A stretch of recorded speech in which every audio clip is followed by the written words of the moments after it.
मुझे as a fan viewer मैं बात करूँ, मुझे ऐसा लगा कि कुछ वक्त और आपको देना चाहिए था उस घर में, क्योंकि सडनली ये जो हफ्ता जो मिड वीक से जो आपकी जो गेम थी कुछ बदलाव आया और आप खुल के आ रहे थे, थोड़ी बहुत आपने बातें भी की। आपको क्या लगता है कि आपको और समय मिलना चाहिए था उस घर में क्या, और किस तरह फेयर लगा ये इविक्शन, अनफेयर लगा आपके लिए? देखिए, मुझे तो सच बोलूँ, मुझे लगता कि हाँ, मैं खुल के आ रही थी। मैंने पहले से ही कहा था कि मैं बहुत जल्दी खुलती नहीं हूँ किसी के साथ भी, थोड़ा वक्त लगता है मुझे। बट हाँ, मुझे ये फ़ेयर नहीं लगा क्योंकि इस तरीके से मुझे निकलना था, वो मेरे लिए बड़ा तकलीफ़ रहा है।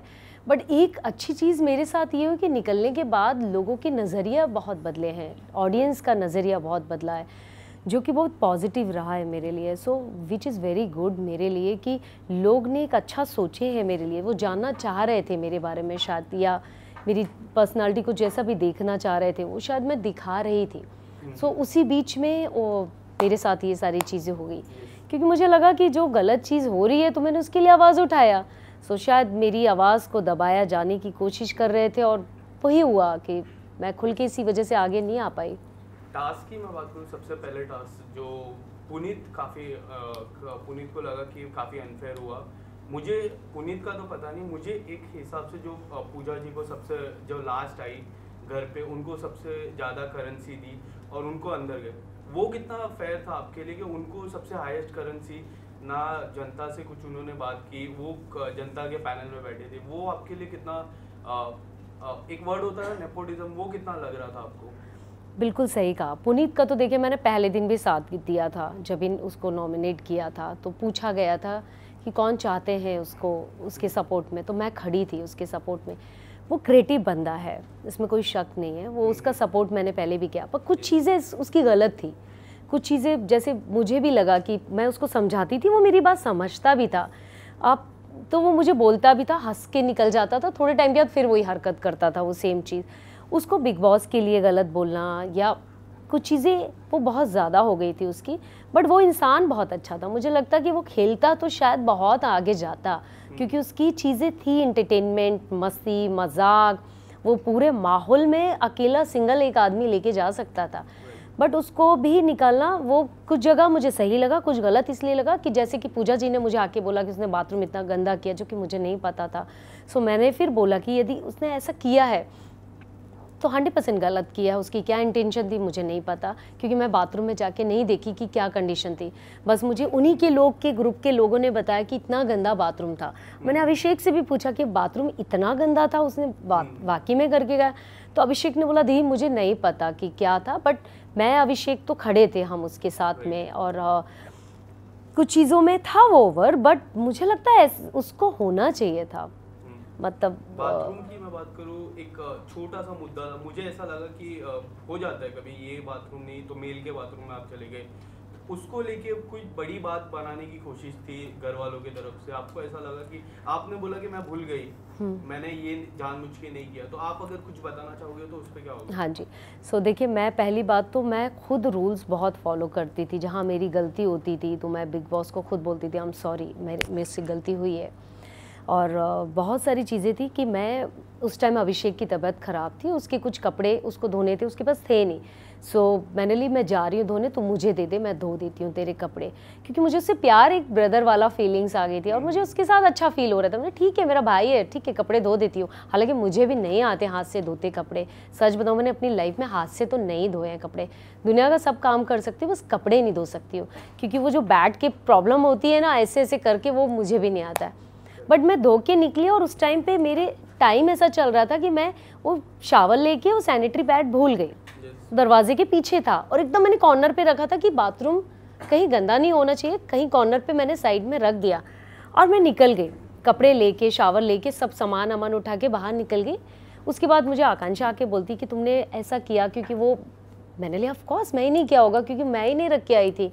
फिर मैं भागी, तुरंत मैं भागी, झाड़ू उठाई और पूरा लेके सर्फ से पूरा बाथरूम धोया।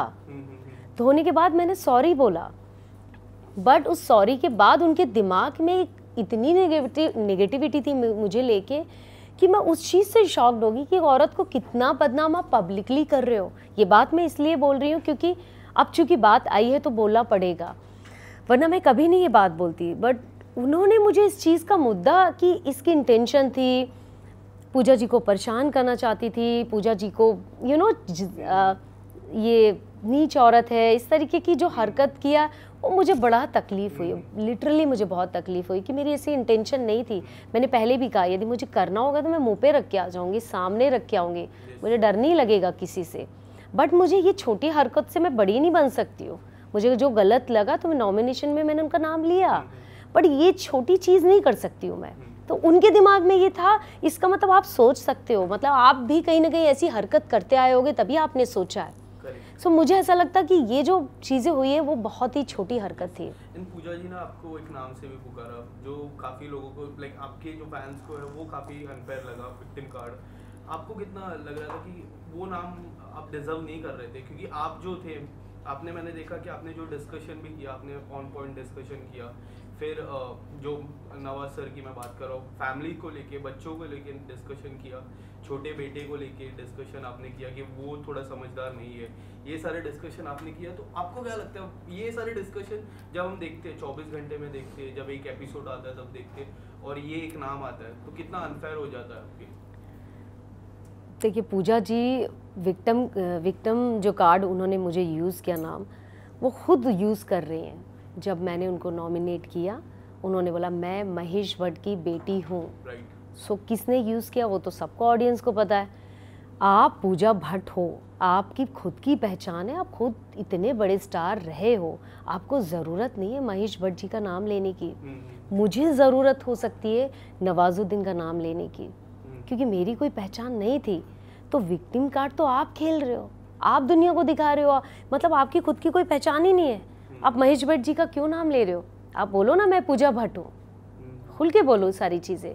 क्योंकि मैंने आपका गलत चीज़ का साथ दिया तो आप मुझे डरा के बोलोगे मैं महेश भट्ट की बेटी हूँ तो मैं डर जाऊँगी? मैं किसी से नहीं डरने वाली हूँ, मैं डरने वाली लड़की हो ही नहीं। मेरा जो नेचर है मैं अपनी बात रखूँगी, और पहले भी रखी और हमेशा रखती आऊँगी। चाहे सलमान जी ने भी मुझे बोला हो, मैंने उनको सॉरी बोला, पर वहाँ वो भी गलत थे, क्योंकि सलमान जी ने और भी तो लोग बोलते आए, उनके लिए तो कोई बात नहीं किया। और भी तो लोगों ने बात किया, उनके लिए नहीं बात किया। आपने टारगेट किया क्योंकि आप एक स्टार और एक स्टार का सपोर्ट कर रहे हो। सो मैं उस जगह पे बोलूँगी कि यहाँ पर ये सब चीज़ें है, इंडस्ट्री में जो चल रहा है वो सारी चीज़ें वो है इंडस्ट्री में। मैं तो बोलूँगी, खुल के बोलूँगी, मुझे डर नहीं लगता इस चीज़ से, तो है इंडस्ट्री में। दिखता है वो। आपने अब जो नॉमिनेशन का टास्क था उसमें साइरस को आपने नॉमिनेट किया था, काफ़ी लोग शॉक थे, आपने और अभिषेक ने। और अभिषेक को जब कारण पूछा तो अभिषेक ने कहा कि मुझे और समय चाहिए पूजा, बट मुझे और ऐसा समय चाहिए तो मैं उनको नॉमिनेट करता हूँ। आपका रीज़न भी कुछ डिफरेंट था। आपको ऐसा नहीं लगता कि कई हद तक पूजा जी साइरस की जो गेम है, जो नेचुरल गेम है, वो दबाने की कोशिश कर रही है? और एक जो ग्रुप बन रहा है, साइरस जी, पूजा जी, फलक और अविनाश भी बोल सकते वो ग्रुप में, उसमें प्रोफेसर का किरदार वो कई हद तक निभा रहे, ऐसा नहीं लग रहा है?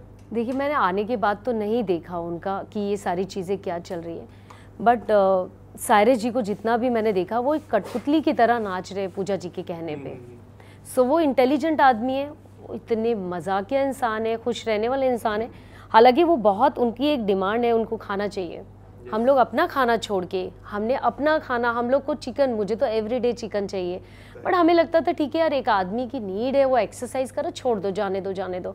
हम लोग ने सबने कॉम्प्रोमाइज़ किया उनके लिए, बट मुझे लगता है उनको भी समझदारी से चलना चाहिए कि हम ऐसे हालात में आए हैं जहाँ हमें सर्वाइव करना है, हमें अपनी चीज़ों को थोड़ा कम करना चाहिए, अपनी डिज़ायर, अपनी चीज़ें। यदि मैं बोलूँ कि यार मैं तो बिस्तर में सोती, आप मुझे ज़मीन पे क्यों सुला रहे हो? मुझे बिस्तर दिया था, बट मैं उस एनर्जी बेबिका के साथ नहीं सो सकती थी। एक दिन के बाद मैं नीचे अपना सोफे में, जहाँ मेरा पैर आधा फिट निकल रहा था, पूरी रात मेरा पैर सुन्न रहता था, पर मैं उसके साथ नहीं सोना चाहती थी। फिर फाइनली मैं नीचे जाके सोने लगी।